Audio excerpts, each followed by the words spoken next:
So fill me in. He has a ton of anxiety. As you can probably tell, that anxiety is basically at all times. Okay. He seems to be a very friendly dog, but because of the anxiety, he also gets aggressive with dogs, gets defensive with dogs. Very leash reactive. And has started nipping people, which is what brought us in. We've done trainings before. We did a 2-week board and train, we did like one-on-one trainings, and it would get a little bit better, but it's like definitely us not like Following up. being consistent and like continuing to expose him. But then the nipping people was just worrisome. Like he nipped my sister in the face recently, who he knows really well, and then he started doing that to strangers. But it's really strange because he like wants to go up to the stranger and like will jump on them, wags his tail, and then all of a sudden nip them out of nowhere. So kind of confusing for us. Sure. And the dog reactivity thing, it'd be great if he wasn't reactive, but I think that our biggest concern is the people aspect and like being able to just have people over and being able to meet, and then eventually getting to the dog reaction and aggression as well. Sure. Let me have you rotate your collar so that the chain is on top. And then what you're gonna do is you're gonna bring him in front of you using the leash. And then you're gonna pull up on your leash and then down on his butt, like that. And every time he moves, you're gonna just repeat that process. I'm gonna have you not pet him. Okay, and I'll explain all that stuff in a bit. The reactivity, is it he sees a dog, he's reactive, or it's when they encroach on the space, he becomes reactive? Both? Okay. When it comes to viewing a dog and becoming reactive, is it every time? Is it sometimes? Every time. Okay. He gets fixated, does this little crouchy. Stalkerish thing. Okay. And then when we talk about reactivity, we're talking about an explosion, lunging and barking, right? Okay. When it comes to like the nipping your sister in the face, was she like down, excited, kind of petting him? Yeah. Oh yeah, she was definitely, like she was bothering him. He probably didn't like it. That was the first time. The second time she was above him, petting him, and he looked up and just went at her face again. I see. And then had she just walked into your home? Yeah. She's been living with us for like. Okay, so she lives with you guys. Yeah, a few weeks now. Yeah. Oh, okay. So new in terms of being in the home. Yeah. This is all new as of Thanksgiving. Okay. How old is your dog? 3. He's 3. Almost 3. And I'm sorry, you said this is all new since Thanksgiving for. Yeah. So nipping people. when I brought him home for Thanksgiving, the first time he nipped anyone was my dad. Okay. Very weirdly, and then for whatever reason, anytime my dad would get near him, he'd get like nervous and would jump at him, not in a friendly way. And then we brought him home. We just thought it was like, okay, maybe it's my dad. So then we brought him back, and then we started noticing he was doing that with strangers and people walking by, and then like our neighbor downstairs. That was just very new for us. So if you're standing on the sidewalk minding your business and a person walks by, he'll react to them? No. If they come into a space, you'll react to them? Yeah. I see. Going back to Thanksgiving, I'm assuming more people there? Yeah, my whole family. Was it busy? Like was it like? Yeah, it's fairly busy. Has he been in that environment before? All the time. Okay. Yeah, we have people. And you've not seen that happen before? He's usually great with people, like we'll have friends over and stuff. And Okay. Everybody loves him because he's nice and cuddly. I'm assuming he's met your dad before? Yeah. He probably wouldn't remember. Yeah, He's but like, not. He hasn't had too many interactions with my dad. Okay. Before Thanksgiving, what would you say was like time-wise last time you saw your dad? It's probably just like every Thanksgiving he'd come. Okay, so like a year. Yeah. I like a see. year. When your dad went to approach him, was he like, hey doggy type of thing, or was it just calm? He was very calm and like petting his butt, and it was like a similar thing of his tail would be wagging at first, and then he'd look back, and then he gets the whale eyes, and I noticed it, and then that happened. And you've had him since he was a puppy? 7 months. 7 months? And you had him for 3 years, you said? Or is he 3 now? He's 3 now. He's 3 now. Okay, so 2.5 years you've had him. Yeah. Okay. In that timeline, always reactive? Oh, always reactive. Well, when we first got him, oh yeah, I guess like over excited, reactive, but he was, when we first got him, we could take him to dog parks, daycares. He was very. Up on your leash? Hey. very good with other dogs, all people, and then it slowly just got worse. We stopped taking the dog parks. We stopped having him meet other dogs because of the reactions, and then just slowly worse. Okay, so that to me makes sense because there's an actual timeline in the sense that when you get them at 7 months, you're treating them one way, but then as you've had them longer and longer, it's like withdrawing him from social interactions and stuff, right? Yeah. Anything else I should know about him?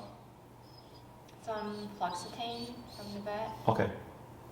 Oh, and okay, when he nipped my sister and actually broke skin that time, he had been off his medication for 2 weeks. I don't know if that makes a difference, but he may have. We put him It back was on just like meds weird because of that, that. yeah. Okay. And then when did the meds start? Restarted, what, like a week ago?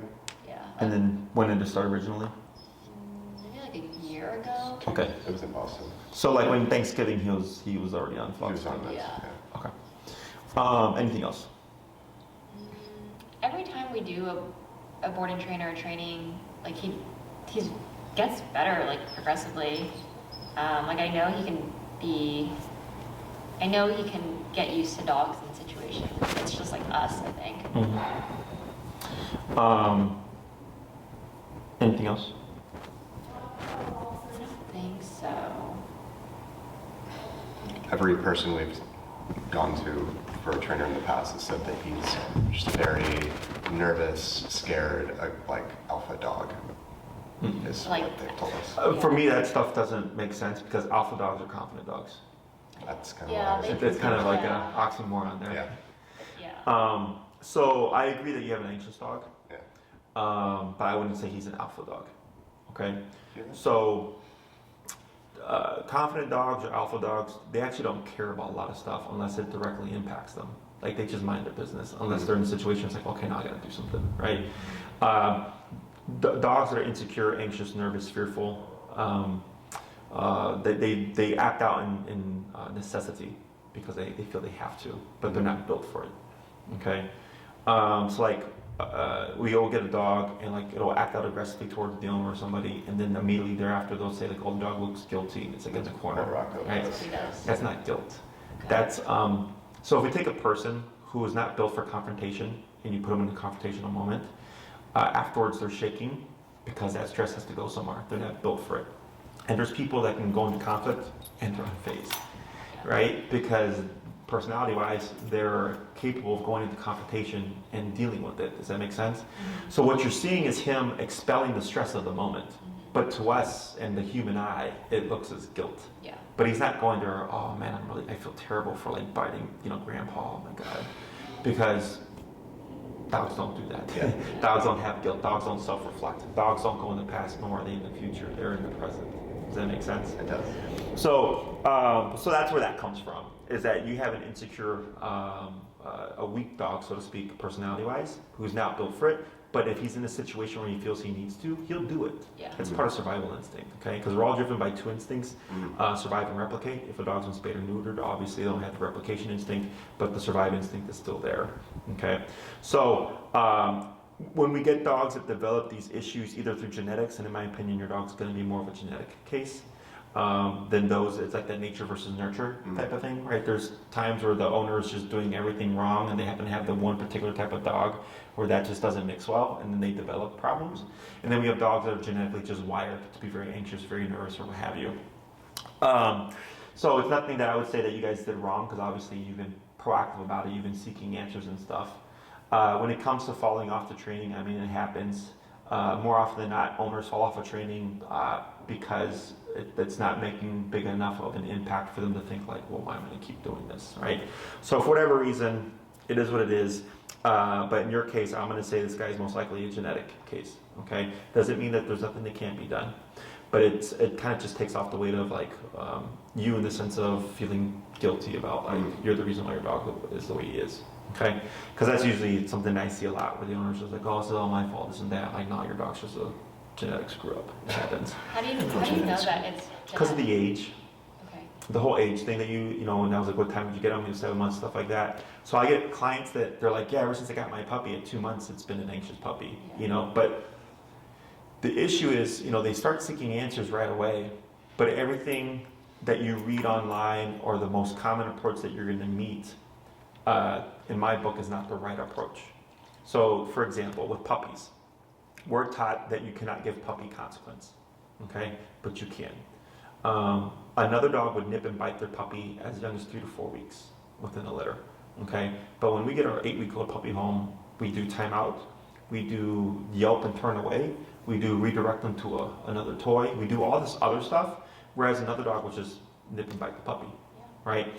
So my book, we have to do the same thing. But as humans, we have to find the human version of nipping, biting a puppy. Does that make sense? Mm-hmm. So it's not that the owners aren't trying, they're looking for answers. They're just getting the wrong answers. So then that puppy, even though they're being addressed, is not being addressed correctly, and over time, 6 months to a year, so on and so forth, it just gets worse and worse and worse because their needs aren't being met. Because everything that you come across is telling you the opposite. It sounds good to think that you can train your dog with treats only or positive only or food only. It makes us feel good to think we can change something bad with something good. But reality, that's not how that works.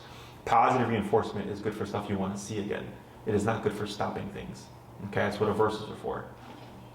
Okay, in the dog world, they don't reward each other for good things. They just correct the bad things, the things that they disagree with. Okay, and then they continue to coexist. So your prong collar is a perfect example. What do you think that prong collar is meant to mimic? Biting. Bite. That's why it looks the way it looks, right? Who set that prong collar up for you guys, by the way?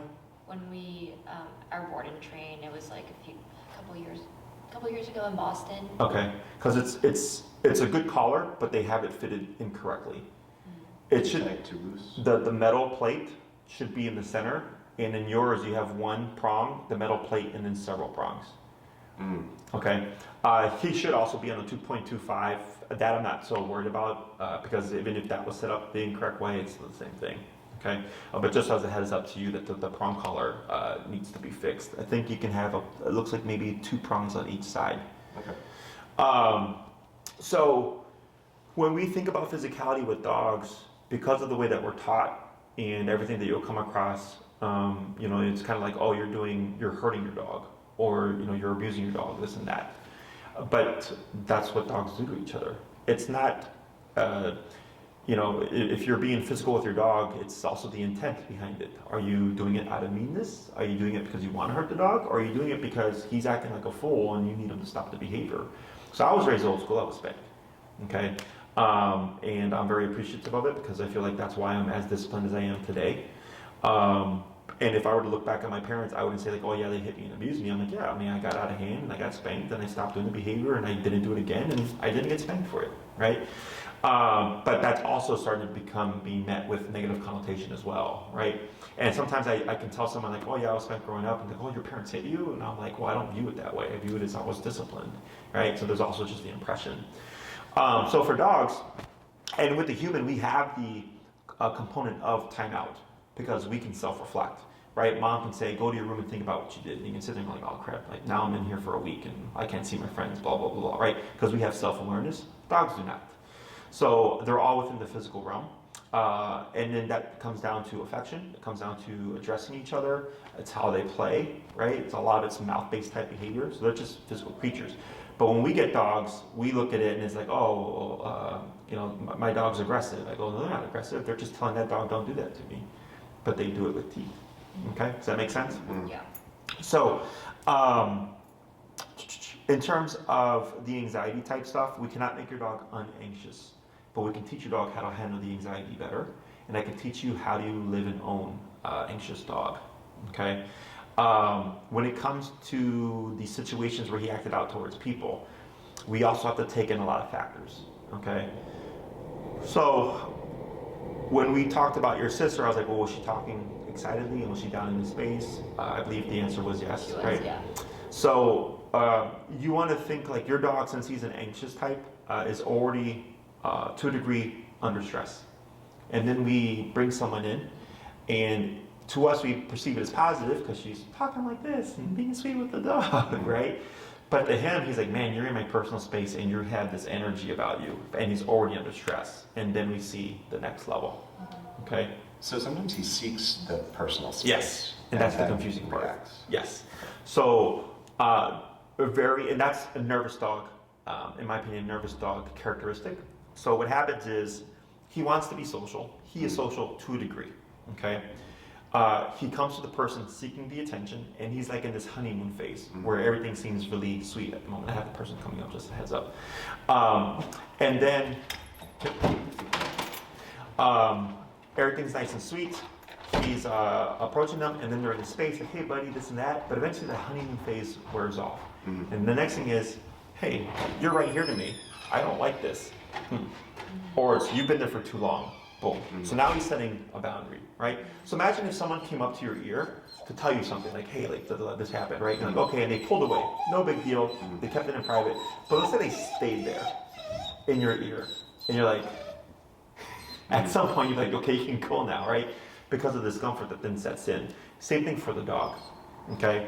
And the reason why I say nervous dog, because anytime I see that behavior, almost always it's a nervous dog type trigger, okay? Where they're fine, or like the dog will settle, and then the moment someone jumps up and claps, or someone says something very loudly, the dog will trigger, right? But as soon as everything calms back down, the dog will calm again.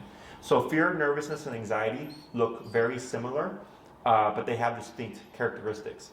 Anxious energy wants to move, or internally they're moving, like right now, how we're sitting still, and the whining, the sniffing, right? That's the brain wanting to do something. Now, we did just have a stimuli walkthrough, right? But initially he showed up, he was unsettled, he was whining. I gave you some instructions, you were reinforcing them, he did actually settle, right? Something worked the brain, now he's up, but now he's having a hard time coming back down to zero, right? That's anxious energy. It wants to move a lot. Nervous energy will calm down when everything is calm, but the moment something is out the ordinary, they trigger. Fear-based energy doesn't let things go. Okay, so like he would still like he would be growling at me, barking at me, like he won't completely let it go. He'll be there the entire time, just like grumbling, like okay, like I'm just letting you know I'm here, right? So that's like the distinct features. And your dog can be a mixture of any of those things to varying degrees. Some dogs are high anxiety, low fear, low nervousness. Some dogs are high anxiety, high nervousness, low fear. Like it's all this kind of a mixture of emotions, right? And that makes up every animal. So like there are some humans that are more easily inclined to become anxious, even over the most trivial things, right? And you're like, why are you getting anxious? Like that's nothing. But for them, it's a big thing, right? That's just genetics, okay? So that's why earlier I was like, we can't make the dog unanxious, but we can help them learn what's acceptable, what's not acceptable, and I can help you learn how to live and coexist with your nervous dog or anxious dog. Does that make sense? Questions on any of that?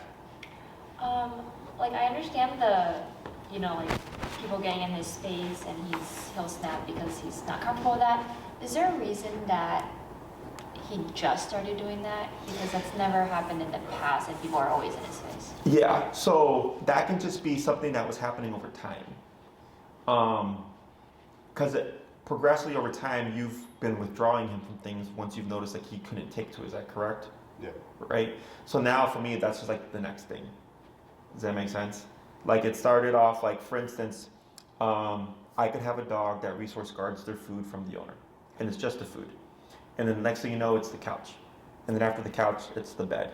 And then it's people coming into the home. And then now the dog's reactive on leash, right? But we can source it to one thing that it got away with and it wasn't addressed. And now the ego grows. And the dog just starts to assert itself in a bunch of other areas. That's how I perceive this, okay? When we get our dog, we tend to think like that's the dog and like things won't change. But in time, there's also just personality shifts. Most common time frames are 6 months, a year, and 2 years. Okay, it's the most common time frames. Exception being when there's a catalyst, like there's something that happened to the dog. So I had a client, or plenty of clients, their puppy was social, happy-go-lucky puppy. They're at the dog park, and then there's a dog fight or a dog attacks the puppy. And then the next day, puppy is dog aggressive. Basically happened to us. With him? What was the instance? What was the... I mean, he got in plenty of like scraps at the dog park, and eventually he was the one initiating the scraps, and we just stopped bringing him. Sure. How many would you say before you noticed like, okay, now this is a problem? 2 times? Handful of times? I mean, a handful of times. Sure. We were probably bringing him to the dog park for, I don't know, 6 months or A so. few months. Before, daycare, dog park, and then he was being a dick, so we stopped doing it. How's he? Does he still go to daycare or no? Well, he won't anymore, but he went last Friday. That was the day that he nipped my sister. And then nipped sister that night, and someone else the next day, and then sister again on Sunday. Yeah. So it was definitely like, a Yeah, reminder. that's a lot. Boom, boom, boom. Yeah. Yeah. We also saw on the dog And then we hit a pee the camera. next day. We saw on the dog camera that he just nipped at dogs all day at the dog park or at the daycare. Daycare, And sure. they would separate them. He'd come out. He'd do the same thing, just nip at their faces. And yeah, so I'm sure just like him all day doing that, seeing my sister later that Yeah. night. I mean, obviously, it doesn't help Yeah. that he's doing that. So, like all that stuff, it's a bunch of little pieces to a bigger puzzle, you know. But for me, it's not out the ordinary. In some cases, it's like, oh, my dog has always been reactive, or something happened, my dog became reactive, or when my dog was a year old, it started to show the reactive tendencies, and then over time it got worse, right? But again, that's that 1 year mark, or the personality shift. In your case, it sounds to me, genetically, he's an anxious dog, right? Yeah. You're living your life, not having the proper insight. Over time, things kind of just getting worse. Yep. Now, I understand withdrawing, but now this also doesn't help because now he's not getting appropriate social interaction, and I get it, right? So like, if I have a client whose dog won't let people in the home, they put the dog in the room, right? But now the dog is isolated, and they know someone's there, so now they're freaked out the entire time. So then that creates another problem. Right, so it is what it is. Like that's what people like. It's like you're damned if you do and you're damned if you don't. But for me, I've seen this before, where it started like this, and then over the course of time, it just kind of exacerbates. In your case, there's the factor of the daycare potentially. So it's not that nothing can't be done. Something can be done, but it's not like, oh, we're gonna do the training, and then people can put their face in his face again. Yeah. Like we always, at that point, just take precautions because the risk isn't worth the reward there. Yeah. Okay. Question on any of that stuff? No, and I think so. With my sister, when that happened, we just like started putting more structure. Like we got him in bed, so he wasn't allowed on the couch or sleeping with us anymore. And we just like wanted to make sure he knew where to go if she was around. And then just like the past couple days, like slowly we're like, okay, he can like just walk around her, or put out your hand. If he comes to you, then like you can pet him, and just like slowly we've been trying to introduce him back with her, and that seems to be working. But I see what you mean about like if you separate him too long, like with the other dogs, then and you put him back in that situation, He's not gonna know what to do. great. So Yeah. I mean, it's like with 2020, right, where the world shut down and like no one could do anything. I'm sure it made the whole dating scene, once things started to open up again, a little bit awkward because like no one was used to like talking to each other, But yeah, social. I almost call it a skill, but being social is a muscle, yeah. right? So many years ago, when I was like in my late teens or whatever, I lived in a basement by myself. In my friend's basement, so I rented or whatever. And I was a musician, so it was a lot of time practicing. So I didn't really talk to a lot of people. So I was like socially awkward.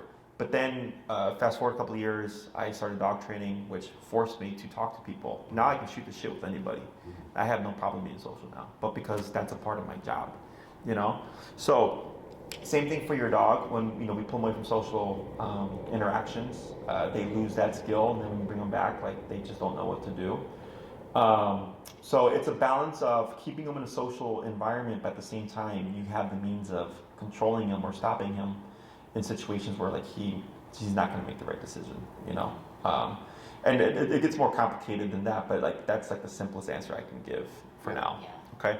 Now, before reaching out, did you do research on how we train and the methods that we use? I don't think so. Okay. Well, that's why we do this. Okay. So I'm a big fan of prong collar. Okay. However, prong collar has this limitation. One, if you let them off leash anywhere, you don't have control anymore. So you just take that prong collar off. In some cases, if we have a dog that's acting out either with reactivity or aggression, and you use the prong collar to correct him, you may not be able to match the intensity of behavior with the prong collar. Okay, so we use what's called an e-collar. Are you familiar with what that is? Yeah. Have you Well, ever used we one? haven't used it, but transparently, we had a consultation yesterday with a different dog Sure. trainer, and they were telling us about the same thing. Yep. So do you know what the technology is? Not really. Just like makes their muscles seize up a little bit, right? Yeah. So have you ever been to a chiropractor or a physical therapist? No. No? Have you ever seen the machine? It's like a machine with wires and circles that moves muscles. Yeah. Oh, yeah. Yep. It's if you ever watch those videos where they recreate labor contraction pains in men. I have seen that. Yes, that's the same machine. Okay. Now, obviously, with labor contraction pains, those are very uncomfortable, right? So that machine is operating on a higher level to recreate in men as if they were contracting. Okay, to give birth. It's the same technology. So ours has 127 respective levels, 1, 2, 3, 4, 5, 6, all the way to 127. Okay.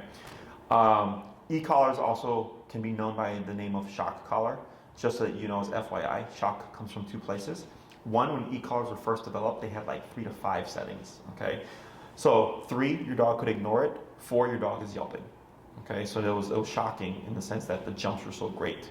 Like I said, we have 127 levels, so that's 122 more divisions. So we can really fine tune it. If 40 is too low, we go to 50. If 50 is too high, we have 44, 45, 46, so on and so forth. It also comes from the positive only front in dog training. In dog training, there's kind of 2 divisions: the people that use positive only, food only, praise only. There's some cases where you can't even tell your dog the word no. And then there's trainers like myself that use everything from positive reinforcement to positive punishment. Okay, use the use of aversives. So the positive only front uses words like torture, pain, electrocution, shock to deter clients or people from using these tools, because no one wants to think that they're electrocuting their dog. But in reality, it's not electrocution. They use the very same technology on people in muscle rehabilitation, in sports therapy, stuff like that. It's used all over the place. You can go to a Walgreens, go in the back section, in the back pain management. You'll see TENS units, okay, and they look like a bone. You take that, you put it on your back, it moves your back muscles to help alleviate back pain and or release muscle tension, okay? Same technology, just a muscle stimulator. So the way it works in application to the dog is most people think when we talk about aversives, like your prong collar here, people's minds tend to go straight to like torture or like, oh, like you just make the dog roll over, like using the shock or whatever, or you put that on the dog, you just yank them all over the place. And I go, no, it's not that at all. What we do is we teach the dog the concept of pressure. So earlier when I said bring them in front of you, pull up and then press down, that's pressure. Okay, I didn't say take your dog and yank the crap out of him. I said just give him enough pressure that he gives you what you're looking for, and then ignore him. And if he gets up, do it again. And what has your dog done since doing that? Chilled. He's relaxed more. Do you know why he's relaxed more? No. Because you've given him direction. Okay, and you give him direction through pressure. Pressure makes things mean something. Okay, pressure is discomfort.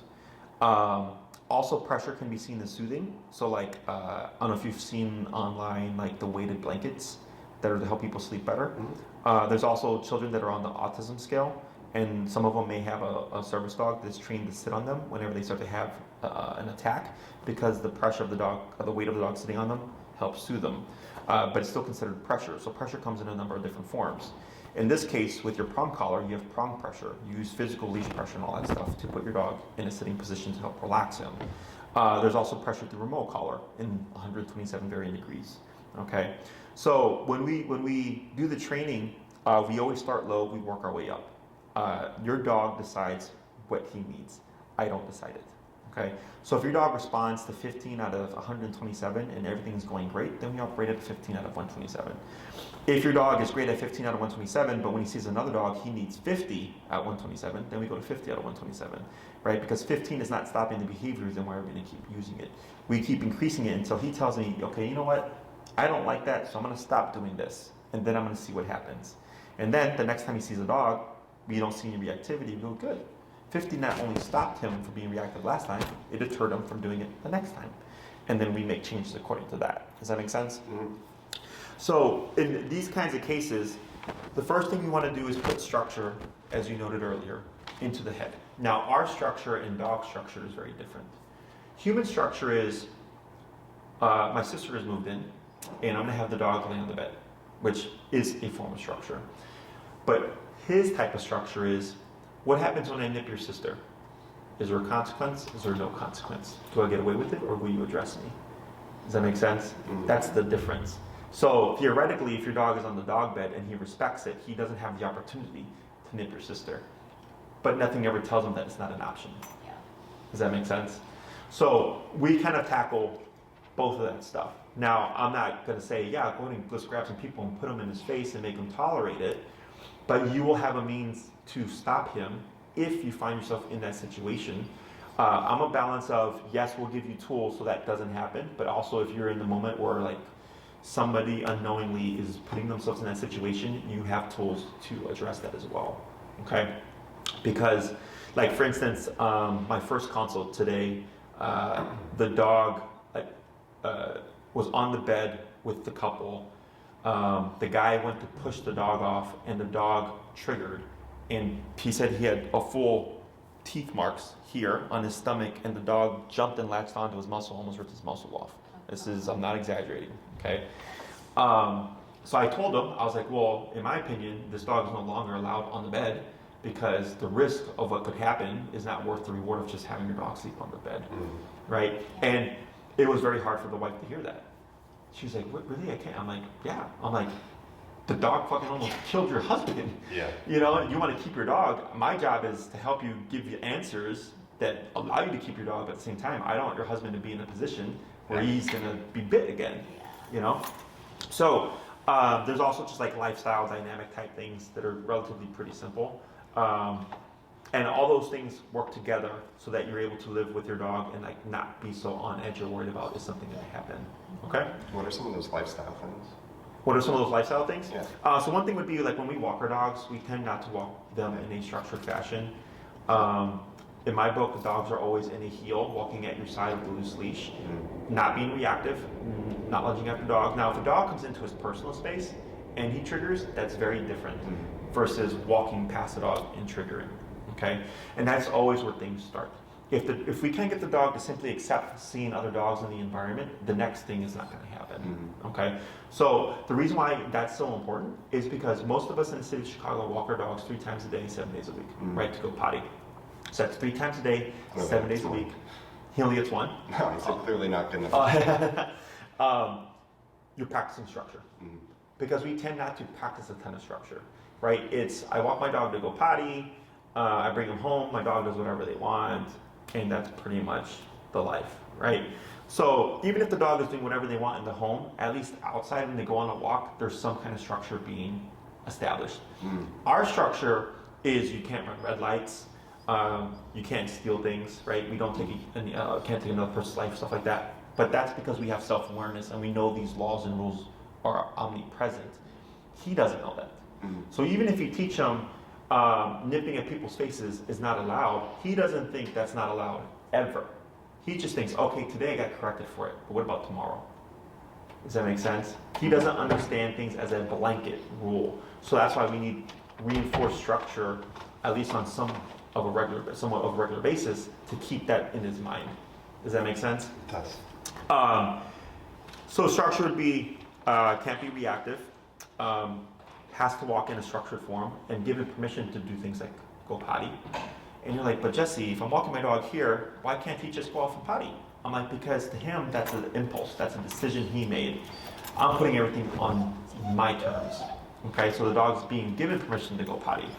So then he's thinking, okay, well now it's not a free-for-all anymore. Now I have to look for direction from you. And then we see what does that impact. The other thing is, going back to structure of dog structure, it's the consequence that's going to be behind it. So if I'm walking with him, I've done all my baseline stuff, and he decides, I'm going to run to this tree, go pee on it. I go, no you don't, and I remote him. And I correct him for that behavior. So now he just got a physical consequence, the remote collar, for making a decision I did not give him permission for. That's what starts to change things. Okay? So growing up, my parents said don't do that. It was just don't do that. And then I got spanked for the first time. Now don't do that has a totally different connotation. Does that make sense? Because now I'm relating consequences if I do things I was told not to do. Same thing for the dog. Once you start to nip and bite them back, it starts to change the psychology. Okay, so then we want to see what does just simple discipline help address. Now, it's not like we do the training and then, oh, let's test the theory and put someone's face in his face, because I cannot make him like that. There are some dogs that are completely fine with it and don't care, and there's dogs that don't like it, and I cannot make him like something. Just like with humans, no one can make you like something. You decide whether you like it or not. Does that make sense? Mm-hmm. So like, I don't know, 15 years ago, I didn't like sushi. I thought it was gross. And my friend was like, hey, you should, try it out. He was like, here, try the Godzilla roll. It's a cooked sushi, because I thought I was like, raw fish stew, right? He's like, that one's cooked, try it out, it's really good. And then I tried it, and I love sushi now. I eat sushi all the time, nigiri, sashimi, all that stuff. But it's because he exposed me to it. I decided I was okay with it. I tried it, and then I decided, I do like it, actually. Does that make sense? We can't do that with dogs. We can't say, hey, bud, here's someone's face in your face.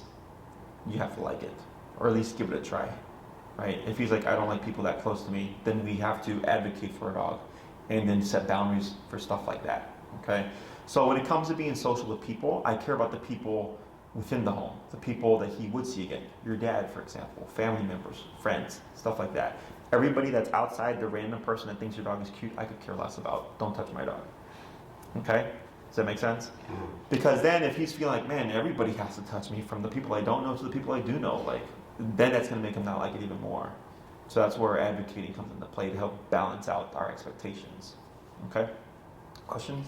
So like if we like to have people over a lot. So like if we have people over, I'm very hesitant now to have anyone pet him and approach him now. I guess like what do we just say, like, no petting him at all? Like, how do we know if it's okay? Because sometimes he does like it. He just doesn't. It's just hard to read when he wants it or not. Yes. So the way I go about it is, first we get structure in the head. Okay, so like let's say for the first 2 weeks, I would tell you, if you have guests come over, have your guests ignore your dog. They do nothing with your dog. Okay. Third class, I'd probably cover like the go to your bed thing, but we put remote pressure behind it so that it means something, so that like if a guest comes over and they're there for 4 hours, he's on the bed for 4 hours, he's not gonna move. Okay, he's not even gonna wanna come off or whatever. And then we build on that. So the first step to getting a dog to trust someone is always just coexistence. Now we think it's positive experience, right?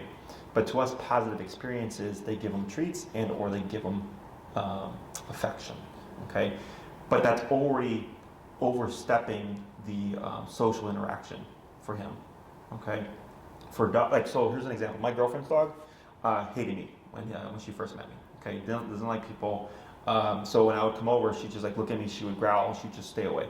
So, I'm a dog trainer, I would just throw over like a no hide and ignore the dog. I did that every single time I came over. Just ignore the dog, threw a no hide, and just whatever, hung out. About a month in, she started kind of slowly approaching me and like sniffing me. I still ignored her, and I would just drop the bone closer.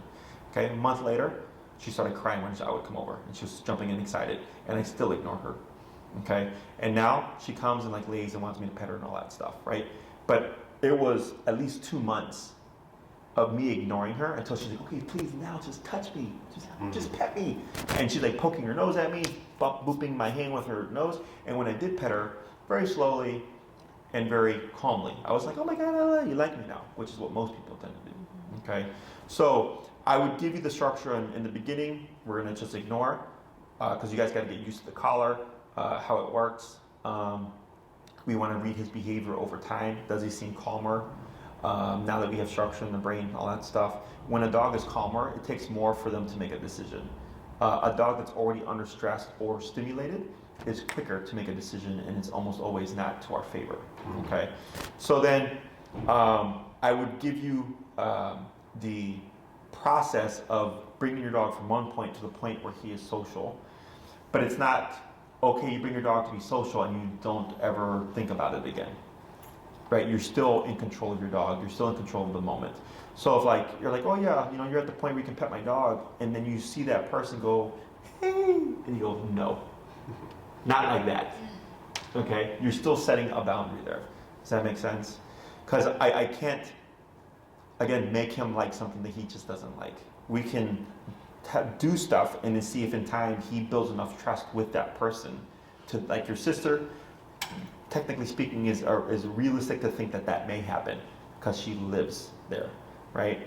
So since he can't escape her, she's there 24/7, and like if you did the correct kind of introduction over time, I would see him warming up to her because she's there all the time. But the person that comes over for a few hours, even if it's every day, it's a few hours of every day. It's not every day, right? For you guys, he's there with you and has been there with you every day, right? So that's why you have that kind of relationship with him. Does that make sense? Mm-hmm. But other people will never match the relationship that you have with him because they're not his family. So there may always be certain boundaries with him and others, potentially with your sister. But she would be the one that I would think, realistically speaking, he would be able to warm up to the point of he would tolerate that from her because she does live there. Does that make sense? Yeah, that makes a lot of sense. So we, like moving forward, we just have to be cognizant of those boundaries. Mm-hmm. Like we can't just have like guests.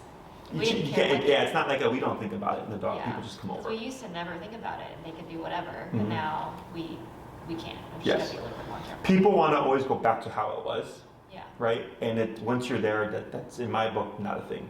Okay, mainly because once the dog's learned it has options, those options technically are always there. Okay, now we can correct those options. The issue with this option is what? Yes. Risk, because he bites, he nips.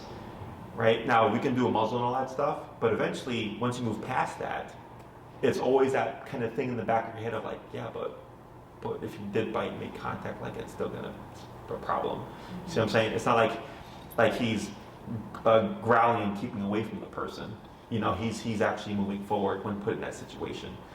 And it's not like it's a lot of work in the beginning because you have to change like kind of how you view things and how you would typically go about things. But once you understand it, because a lot of it just makes sense to people, it's like, oh yeah, I get that. It's easy. It's just the initial part because you have to do the opposite of what you would usually do. But once you get used to it, you just do it. Like there's stuff that I do just because I'm a dog trainer of 12, 13 years that I just naturally don't do certain things with dogs. You know, so if like I tell all my staff, whenever you see a dog you don't know, always treat them as if they're human aggressive. So we always give the person space and stuff. So that this way we alleviate the risk of someone accidentally going, well, hey, hi to your dog, and then say, oh, not this dog, Yeah. right? Because we treat every dog like that. So that reduces our exposure to risk. Okay.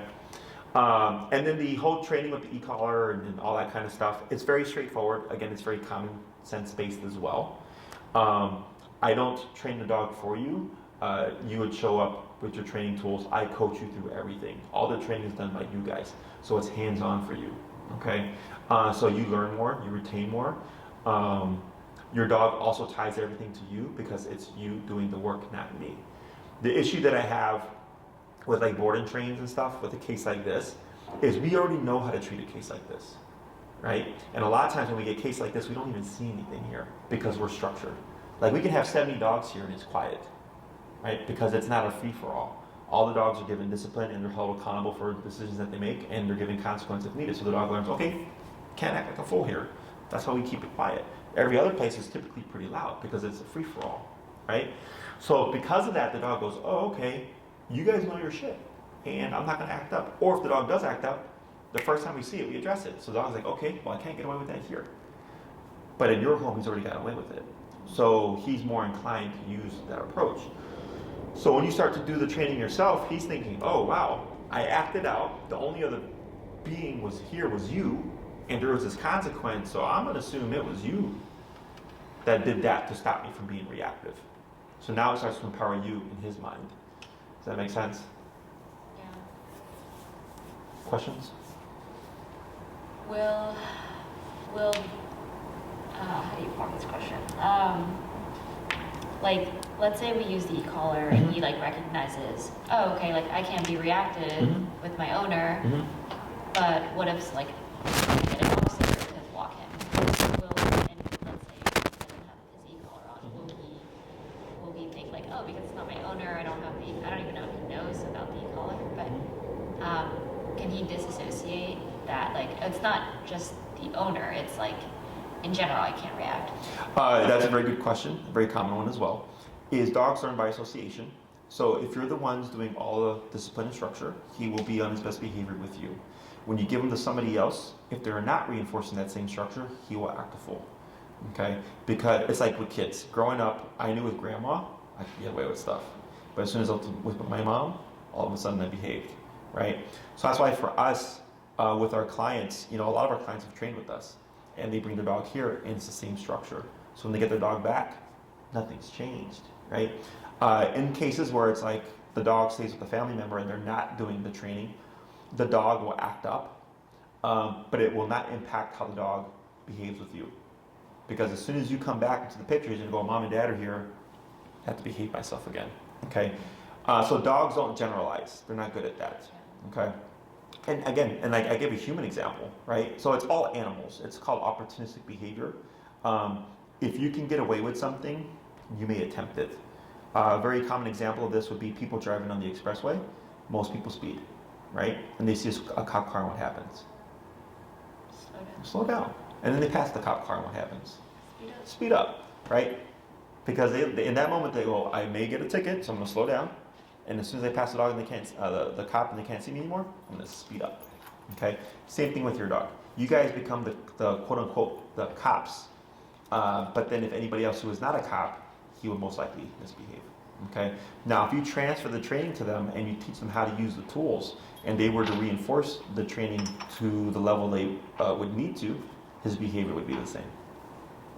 Okay? Yeah, I guess something that I'm still having trouble with is this dog reactivity. Mm-hmm. It's almost like, and I could be wrong, but I thought that was more something he can't help. Like it's almost like his. Yeah, going to pull he up on your can't help phone. it compared to I can tell him to get off the couch and he knows oh yeah, I just gotta get off the couch versus he gets so anxious around dogs that he almost can't help that. I'm having a hard time. Like why he won't stop one and why he'll do one but not the other. How do you teach him to not be reactive? That almost seems like a innate thing. Sure. So reactivity is a stress response. Okay. Either through frustration because the dog wants to meet the other dog, and then because they can't, it becomes barking and stuff. So not all reactivity is aggressive, by the way. Okay. It looks aggressive because the dog is lunging and barking, but sometimes it can be frustration. With puppies, a lot of times it's frustration. If you keep a puppy up on your prong, if you keep your puppy away from a dog and they want to get to it, you'll probably see them start to bark. Okay, that's the frustration setting in. Pull up on your leash, pull them away. There you go, up. Yep, and then down on the butt. Up, up, up. Yep, keep up. There you go, now relax. Good. So right now, what just happened, that's an example of frustration, right? Because anxious energy wants to do what? Explore everything. It wants to move, exactly. And what are you telling them to do right now? Stay, not move. You're going opposite to what the brain wants to do. Yep, up on your prong. There you go, and then relax. Okay? So not all reactivity is aggression. If it is because your dog is under stress, right? So he goes out into the world, he's already a little bit anxious. He sees a dog, and he perceives that as a threat. We have 4 responses to things. The first 2 are always fight or flight. Then we have avoid and submission. Okay? So the leash removes which one of those first responses? Fight or flight? Flight. So if he can't run from it, he's going to try to confront it. Okay? So when it comes to the reactivity, in some cases, the leash walking exercise itself will resolve the reactivity because discipline is now in the brain. Okay, physical consequence is now in the brain. In other cases, it'll help resolve some of the reactivity, but not all of the reactivity. So we look at the residual. Yep, up. Very good. Let's say if a dog walks, 3 feet, 4 feet of him, he's still reactive. But across the street is fine. If they're of a greater space than that, he's fine. Then we know we've closed the reactivity down to that threshold of 3 to 4 feet, right? Is now we have to give consequence for the behavior directly. Meaning he acts out, we nip and or bite him with the remote collar to correct the behavior, to tell him, don't do that, and then don't do that again.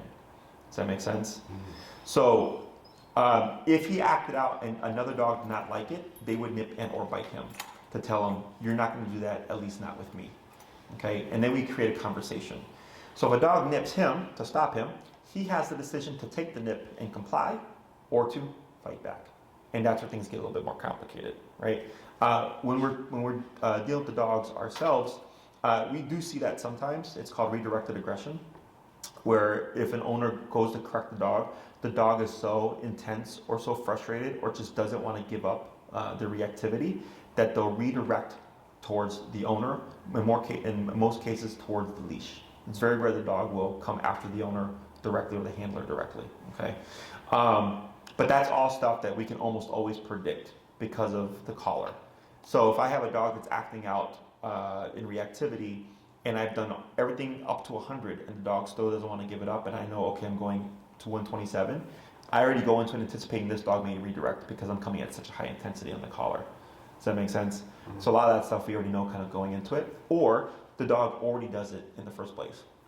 Where an owner will come in and they'll say, hey, my dog has reactivity, and they redirect towards me. Because they're so frustrated that they can't get to the dog, that they want to go to the closest thing, which comes down to the handler. Mm-hmm. Does that make sense? Mm-hmm. So when it comes to behaviors, like even the anxiety, that can also be corrected. Okay, it's don't be anxious. But in the human world, we don't understand it like that. We would go to therapy or talk about it, maybe there's medication and stuff like that. In the dog world, it's not like that. They don't go to therapists, right? If his whining annoyed another dog, they would just come and bite him and tell him to cut the shit and then walk away, right? So it's not that we're taking this kind of mean, like, disregard the dog approach, but I am communicating to him as if I were another dog.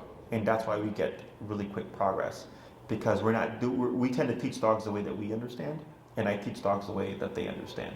And that's why when we do our training, it's such a straightforward process. What's hard is that the owner will either feel bad, or I get some dogs that are so anxious that they're up there in terms of the collar level, and the owner's like, I'm like, oh, I gotta remote my dog at 90 just to stop them from whining? I don't know if I want to do that. And I go, well, if you want to stop the whining, you're gonna have to, because that's what your dog is telling you they need, because everything below 90 has not worked. But the moment I remote them at 90, the dog's quiet for 45 minutes. You know, and that's what people struggle with. It's the emotional, the mental component of like, I think I'm hurting my dog, or I'm using this thing that, you know, the world tells me is abusive, and it's, in my opinion, not the case. Okay. Yeah. And then, sorry, one more question. You told him not to pet him. Yes. Why? So petting is a reinforcer, and it tells him you should feel the way you feel right now. Does that make sense? Mm-hmm. So in protection training, I used to do protection training many years ago, where we're training a dog to actively be aggressive on command. Okay, what we do is we put the dog on a harness, because the dog harness creates more frustration, and it doesn't inhibit the throat, because we don't want the dog lunging and doing that. So we put the dog on a harness, and we have an agitator, someone acting suspicious, someone doing things to provoke the dog into an aggressive mindset. The dog starts to lunge, good, yes, and we pet the dog, because we want to see that behavior. Right? Now, we look at petting as a form of consolation, right? So maybe you yourselves have done this, or maybe you've seen